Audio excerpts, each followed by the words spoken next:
बंधुजनों, जहाँ राधा कृष्ण के प्रेम की कहानियों को पढ़कर या सुनकर उनके प्रेम की पराकाष्ठा और आनंद का एहसास होता है, वहीं श्री कृष्ण के सिर पर सजने वाला मोरपंख भी एक ऐसे प्रसंग का हिस्सा है जिसे श्री कृष्ण ने कलिकाल तक अपने शीश पर धारण करने के वरदान से भी लाभान्वित किया है।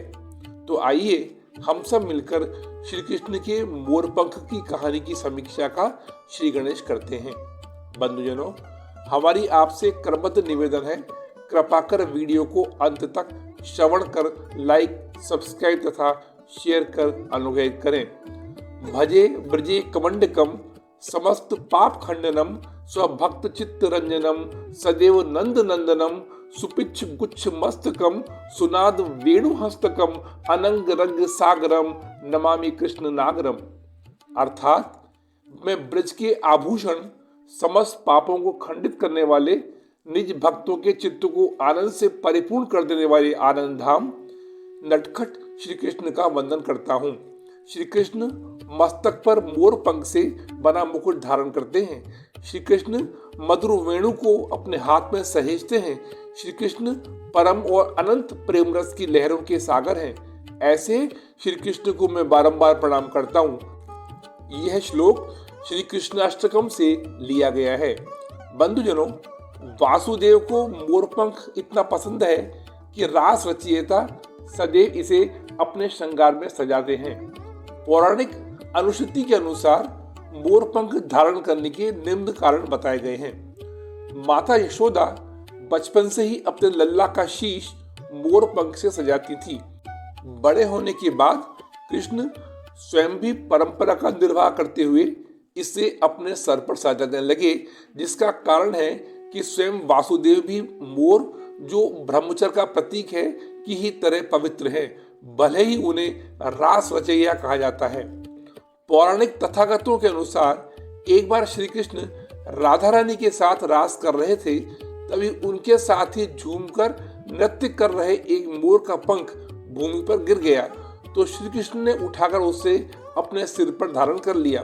तब राधा जी ने उनसे इसका कारण पूछा तो उन्होंने कहा कि मोर के नाचने में उन्हें राधा जी का प्रेम दिखता है। महारास लीला के समय राधिका जी ने उन्हें वैजंती माला पहनाई थी। वैजंती माला के साथ ही मोर पंख धारण करने की एक बड़ी वजह राधा से उनका अटूट प्रेम है।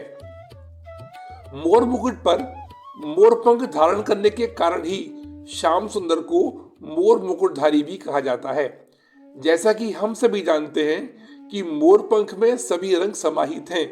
भगवान श्री कृष्ण का जीवन सुख और दुख के अलावा कई अन्य तरह के भावों अर्थात रंगों से भरा हुआ है।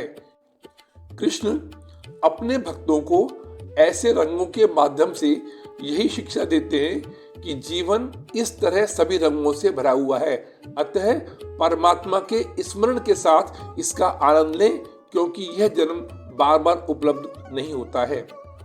पौराणिक आख्यान को आधार माना जाए तो भगवान श्री कृष्ण की कुंडली में काल सर्प दोष होने के कारण ही मोर मुकुटधारी श्री कृष्ण ने मोरपंख धारण किया था। काल सर्प दोष के समस्त लक्षण, जैसे जेल में जन्म होना, माता पिता से दूर रहना, लंबी आयु अर्थात 36 वर्ष की आयु के पश्चात सभी प्रकार का ऐश्वर्य प्राप्त करना लेकिन उसका उपभोग नहीं कर पाना आदि श्री कृष्ण की कुंडली में उपस्थित थे। ऐसी भी अवधारणा है कि मोरपंख धारण करने से यह दोष दूर हो जाते हैं। यह एक सार्वभौमिक सत्य है कि जगत पालक किसी भी काल, किसी भी दोष से परे हैं। जहाँ भगवान कृष्ण के ज्येष्ठ भाई शेषनाग के अवतार बलराम थे, वहीं नागों के दुश्मन मोर मोरपंख के रूप में श्री कृष्ण के शीर्ष पे विराजित रहते थे। अतः आनंद पर मोरपंख धारण कर कन्हैया मित्र और शत्रु दोनों के साथ समान भावना और संभाव रखने का संदेश मनुष्य जाति को देते हैं। बंधुजनों, पौराणिक आख्यान के अनुसार गोकुल में एक मोर श्री कृष्ण का अनन्य भक्त था। एक बार उसने श्री कृष्ण की कृपा पाने के लिए कन्हैया के द्वार पर बैठकर कृष्ण कृष्ण जपना प्रारंभ किया। जाप करते हुए उसे 1 वर्ष बीत गया, लेकिन उसे श्री कृष्ण की कृपा और दर्शन प्राप्त नहीं हुए। फलस्वरूप एक दिन दुखी होकर वह रोने लगा। तभी वहां से उड़ती जा रही मैना मोर को रोता हुआ देखकर अचंभित हुई। मैना के कारण पूछने पर मोर ने बताया कि 1 वर्ष से मैं कान्हा को प्रसन्न करने के लिए कृष्ण नाम जाप कर रहा हूँ, लेकिन मुरलीधर ने आज तक मुझको दर्शन ही नहीं दिए। बंधुजनों, यह सुन मैना बोली, मैं परम दयालु श्री राधा रानी के बरसाने से आई हूँ, तू मेरे साथ वहीं चल, वह तुझ पर अवश्य कृपा करेंगी। मोर ने मैना को सहमति दी और दोनों बरसाना पहुंच गए। मोर के आने की सूचना मिलते ही श्री राधे दौड़ती हुई आई और मोर को तो गले लगा लिया, लेकिन मोर राधा रानी के दर पर भी श्री कृष्ण नाम का जाप ही करता रहा। बंधुजनों, राधा रानी के पूछने पर मोर ने कहा, माता आप तो दयामयी हैं। मैं गत 1 वर्ष से श्री कृष्ण को प्रसन्न करने के लिए उनके श्री द्वार पर श्री कृष्ण शरणम मम का जाप कर रहा था, लेकिन कन्हैया ने मेरी तान नहीं सुनी। यह सुनते ही राधा रानी बोली, नहीं नहीं, मेरे कान्हा ऐसे निर्मोही नहीं है।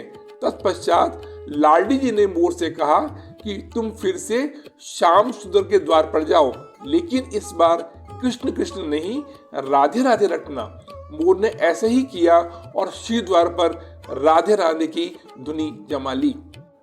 बंधुजनों, राधा नाम सुनते ही कृष्ण दौड़े चले आए और मोर से कुशल क्षेम पूछी। तब मोर ने कहा, हे रास रचैया, मैं 1 वर्ष से तुम्हारा नाम संकीर्तन कर रहा था, तब तो तुमने मुझ पर कृपा नहीं बरसाई। आज राधे राधे जपने पर दौड़े चले आए। मोर से इन शब्दों को सुनकर श्री कृष्ण बोले, यह मेरा दोष है, लेकिन तुम सौभाग्यशाली हो जिसकी मुख से श्री राधा नाम उच्चारण अभिभूत हुआ है। अतः मैं तुमको वचन देता हूँ कि जब तक ये सृष्टि रहेगी, सदैव ही तुम्हारा मोर पंख मेरे शीश पर विराजमान रहेगा। साथ ही राधा रानी के नाम का आश्रय लेने वाले भक्त भी मेरे शीश पर रहेंगे। कहने का तात्पर्य यह है कि पृथ्वी पर से मोर प्रजाति विलुप्त हो नहीं सकती। अद्भुत है करुणामयी श्री राधा नाम उच्चारण।